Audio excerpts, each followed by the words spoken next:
Hello. Good morning, good evening, good afternoon. Welcome to my YouTube channel.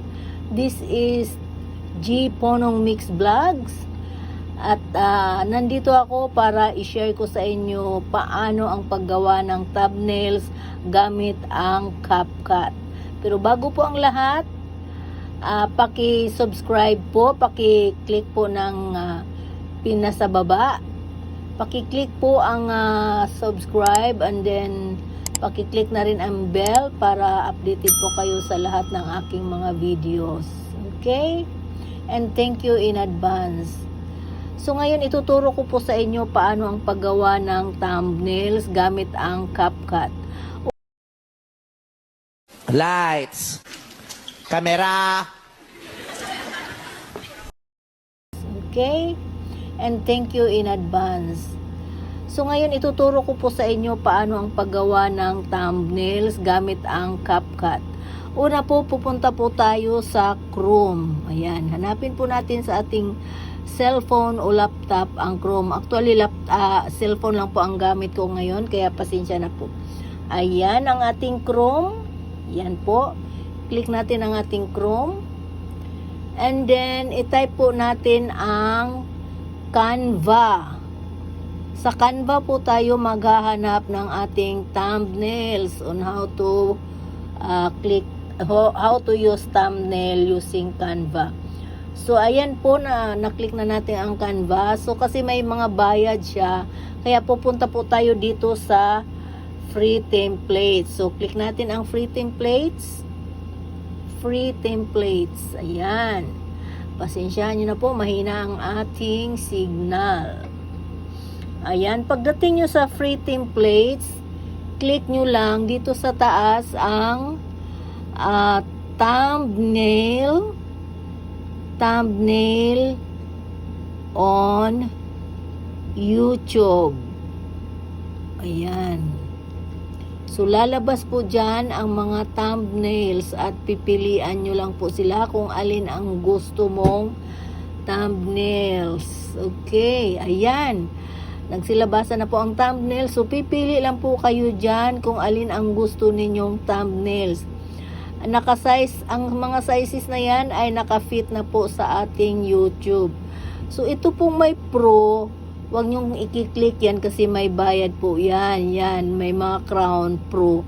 May bayad po yan. So, marami naman po dyan ang walang bayad. So, maghanap po tayo ng walang bayad na gusto ninyo. Okay? So, for example lang po, ito, passive incomes, ito po ang gusto ko. So, click natin siya. Kung alin ang gusto ninyong design, i-click nyo lang. So, pwede nyo rin siyang, ayan, passive income. Pwede nyo siyang tanggalin. Tanggalin nyo ang message kasi ayaw ninyo. So, tanggalin ninyo siya. So, ganyan lang. So, paano pagtanggal? I-click lang siya. Ayan. I-click nyo lang yung letter or words. Ayan, i-square na siya at may makikita kayong delete sa taas. Yan parang basurahan na yan. So, i-click nyo lang siya para mawala siya. Ayan, wala na siya. And then, tatanggalin ko pa rin tong passive income kasi gusto ko siyang palitan ng sulat. Ayan, wala na rin siya. So, paano natin lalagyan siya ng sulat?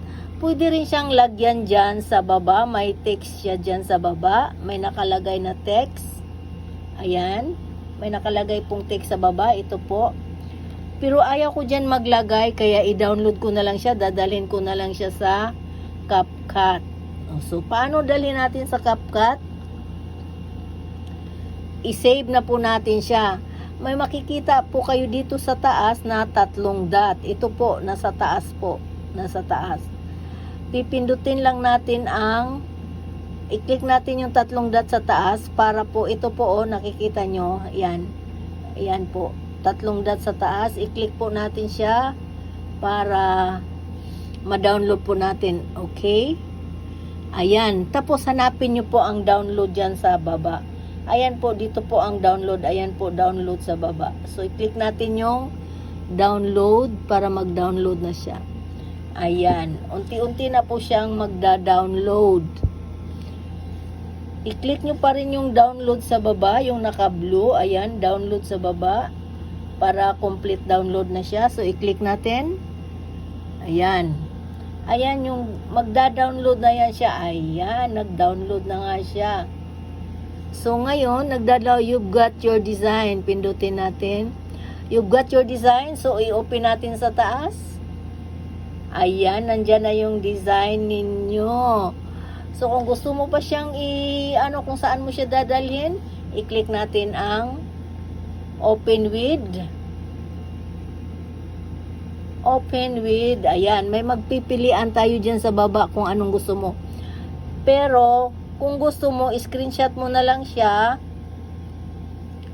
I-screenshot mo na lang siya. I-screenshot mo na lang siya and then dalhin mo na lang siya sa pasensya na, cellphone lang gamit natin. Kaya hindi ko siya paano siya ma-fit.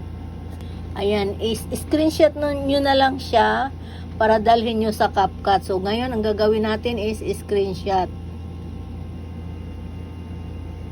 Ayan, na-screenshot ko na siya. Resize lang natin siya na kasing size ng thumbnail. Ayan. Ayan po. Ayan, and then check sa taas. Saving. So, nandun na yan ngayon. Nandun na sa gallery natin. So, balik na tayo. So, ngayon, pupunta po tayo ngayon sa CapCut. Ayan. So, dito po sa CapCut, i-click natin ang CapCut para makabuo na tayo ng thumbnails natin. So, new project po tayo. May advertise siya. Huwag lang natin i-escape nyo lang. So, new project. New project tayo. Punta tayo dito sa photos kasi photos yung ginawa natin. Photos. So, andyan po yung ginawa natin. I-click natin. Add. Yan. Andyan na po ang ating ginawa kanina na thumbnail. So, paano po ba paggawa niya ng thumbnails kung yan na po ang thumbnails? So, ang gagawin po natin ay mag-write message, mag-text po tayo. Dito sa baba may makikita po tayong text. Ayan po sa baba text. Ayan sa baba text. So, gawin natin text. Isulat mo kung anong gusto mong isulat dyan. Add text. Ayan. So, enter text. I-enter text po natin. Kunyari sa akin, welcome. Welcome to my live. Ayan. So, kung gusto mong lagyan ng kulay-kulay, makita mo rin dyan sa baba. May font, styles, effect, style. Tingnan mo yung style kung may mga kulay siya. Ayan, kung anong gusto mong kulay, yellow, red, and then, i-ano mo na lang, i-check mo tong check kung anong napili mong kulay. Pwede rin itong effect. Ayan, effect. Mamili ka lang kung anong gusto mo dyan. Effect. Basta wag lang po gamitin ang Pro kasi may bayad po sa Pro. Ayan, may mga styles po siya, ganyan. Okay, may mga styles po siya. Basta wag lang po ang Pro kasi may bayad ang Pro. So, paano? Paliitan natin. Itulak lang natin para lumiit. Dalhin natin sa taas kung saan mo gustong ilagay. Ako dyan ko siya gustong ilagay. Welcome to my live and then check. Okay? Dadagdagan ko pa siya. Mag-a-add text pa ako. So, click mo tong add text. Ayan. Click mo siya. Enter text. So, mag-text ka ngayon dyan. Ang ilalagay ko is follow me, or welcome to my live for watch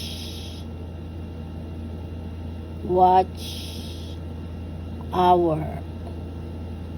No. So gusto ko siya ibahin ng kulay naman. So punta ako sa effect, iibahin ko ang kulay. Mga ganyan lang. Mga kaartihan lang, charot. So yan. Lalagay ko siya diyan. So kung gusto, i-check mo siya. Kung gusto mo pa siya ng mga keme-keme, yung lagyan mo siya ng sticker.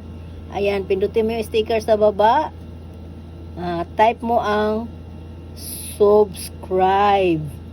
Yan, mga additional yan. Mga additional keme-keme. Additional pampaganda sa So, ayan, hanap ka lang dyan ng subscribe. And then, itong napili ko. So, yan ang napili ko. Ilalagay ko siya ngayon sa baba. Ayoko yan.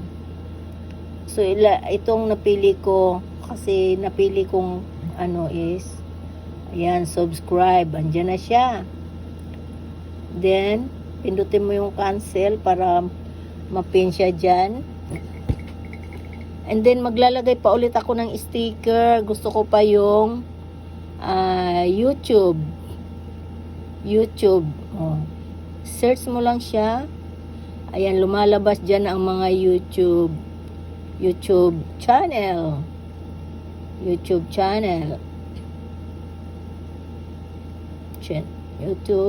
channel. Ayan, gusto ko kasi may mga keme-keme siya. Ayan, yung mga YouTube dyan. Ayan, may mga siya. Ayan, kung anong gusto nyo. Okay? Lalagyan ko siya ng follow me. Like and share. Ayan, may mga siya kung anong gusto mo sa sticker. Ayan. So, ilalagay ko rin siya dyan sa baba. Ayan, follow me. Okay. So, ngayon, paano natin ilalagay ang ating picture? So, madali lang yan. So, balik na tayo dito. Dito sa baba.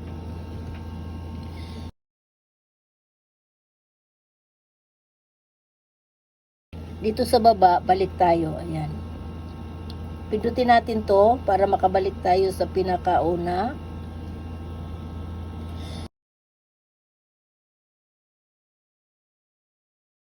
Paano natin lagyan ng picture? So, pindutin natin tong overlay. Overlay again. Para dalhin tayo sa picture. So, hanapin natin ang ating pictures. Anong ilalagay natin? So, ako mayroon na akong picture lagi naka-ready para sa aking thumbnail. So, ito yung napili ko.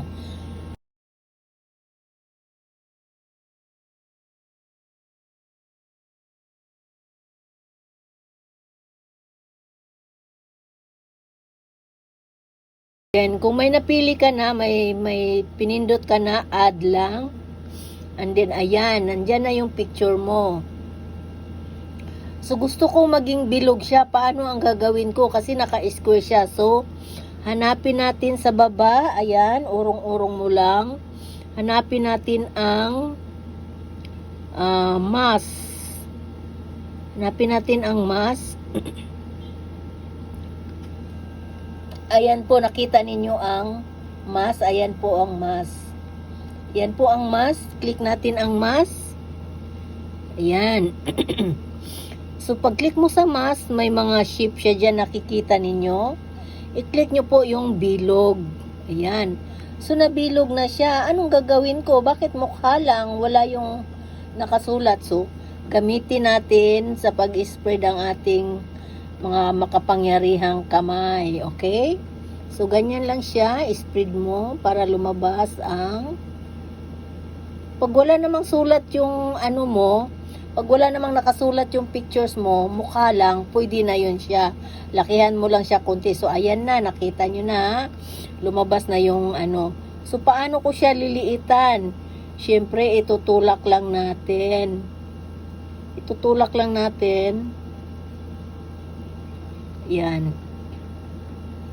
So, ano muna natin sa baba, may makikita kang check. I-check muna natin para matulak natin. So, gamit pa rin natin ang ating kamay para liitan natin ang ating mukha. So, ito. Ayan. Ayan po, nakikita ninyo. Ipapasok natin dyan siya ngayon sa bilog para matakpan yung mukha ng babae. Ayan. Ayan na po. Okay? So, ayan na po siya. Ayan. So, paano yan? Hindi naman video ang ginawa ko. Paano ko masave yan? I-screenshot mo siya ulit. I-screenshot mo lang siya ulit para makuha mo ang tamang sukat ng thumbnails. Kasi hindi naman video yung ginawa natin, thumbnails lang. So, ikaw nang bahala kung ano pa mga palamuti ang ilalagay mo dyan. Basta ganun ang paggawa. So, i-screenshot po natin siya. Screenshot lang siya. Screenshot. Ayan, screenshot na po siya. And then, i-craft natin siya ulit into shape ng thumb natin. Ayan, screenshot. Crop lang siya para po makasize siya ng thumb. Ayan, kasize na po siya ng thumbnail. So, i-check natin sa taas kasi na-crop na natin siya. Check po dito sa taas para save ang ating thumbnails. So, savings na po. Ando na po yan ngayon sa ating gallery. So, cancel natin si CapCut. Punta tayo sa ating gallery. Yan, puntahan natin ating gallery. Makikita natin ang ating thumbnail. Ayan po ang ating thumbnail. Click ko po ang ating thumbnail. Ayan na po ang ating thumbnail. So, pwede na natin siyang ilagay ngayon sa ating YouTube. Kung anong video man yun, pwede natin siyang gawing cover. Okay po? So, kung nagustuhan nyo man ang aking video, pasensya na po. Cellphone lang ang gamit ko. At kung naguluhan man kayo, pwede kayo magtanong sa akin. Just type your comment below para po masagot ko ang mga tanong ninyo. Baguhan lang din po ako, nais ko lang makatulong sa mga katulad kong baguhan, nagtatanong kung paano gumawa ng thumbnail.